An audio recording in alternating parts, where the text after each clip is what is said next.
Hello friends, नंदिनीज food and व्लॉगमध्ये तुमचं सर्वांचं खूप खूप स्वागत. आज आपण बनवणार आहोत खमंग कुरकुरीत असे हेल्दी काकडीचे कटलेट.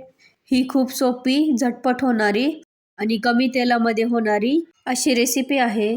चला तर आपण सुरू करूया. सुरुवातीला काकडी स्वच्छ धुवून घ्यायची. तुम्हाला साल काढायची असली तर काढू शकतात. आधी काकडी कडू आहे का नाही ते तपासून घ्यायचं. नंतर त्याची कडेची 2 टोकं काढून घ्यायची.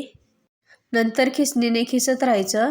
आपण नेहमी काकडीचे सॅलड करतो, पण या पद्धतीने जर आपण काकडीचे कटलेट केले तर लहान मुलं आवडीने खातील आणि परत परत करायला लावतील.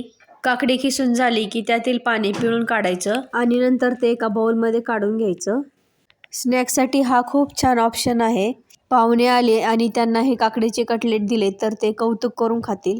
बाउलमध्ये काकडी काढली की कांदा चिरायला घ्यायचा, अगदी बारीक चिरायचा. बारीक चिरलेला कांदा त्या बाउलमध्ये टाकायचा. त्यानंतर टोमॅटो घ्यायचं, तेही बारीक चिरायचं आणि त्या बाउलमध्ये टाकायचं. त्यानंतर स्वच्छ धुवून घेतलेली कोथिंबीर घ्यायची, तेही बारीक चिरायची आणि तेही बाउलमध्ये टाकून द्यायची. कोथिंबीर बाउलमध्ये टाकली की त्यामध्ये रवा टाकायचा. रवा थोडा जास्ती टाकायचा. आपण त्यामध्ये कॉर्नफ्लोअर सुद्धा टाकू शकतो, त्यामुळे थोडा कुरकुरीतपणा वाढतो. त्यानंतर चवीनुसार मीठ टाकायचं, थोडे जिरे टाकायचे, थोडा चाट मसाला टाकायचा. चाट मसाला ऑप्शनल आहे. त्यानंतर सगळं हाताने एकजीव करून घ्यायचं. तुम्ही कधी काकडीचे कटलेट खाल्ले आहेत का? तुम्ही कशा पद्धतीने करतात ते मला कमेंटमध्ये नक्की सांगा. चांगले एकजीव झाल्यानंतर त्याला 10 मिनिटे तसंच झाकून ठेवा. 10-15 मिनिटं भिजून झाले की त्याचे छोटे छोटे गोळे करायला घ्या. जास्त जाड पण करायचे नाहीत आणि लहान पण करायचे नाहीत, असे गोळे करा. गोळे करून झाले की गॅसवर तवा ठेवायचा.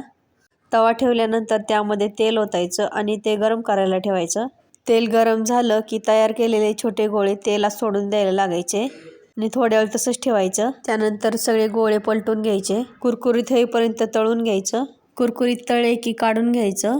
अशा प्रकारे हेल्दी, खमंग, कुरकुरीत असे काकडीचे कटलेट तयार. तुम्हाला माझा हा व्हिडिओ आवडल्यास लाईक करा, शेअर करा आणि असेच नवनवीन रेसिपी बघण्यासाठी मला नक्की सबस्क्राईब करा.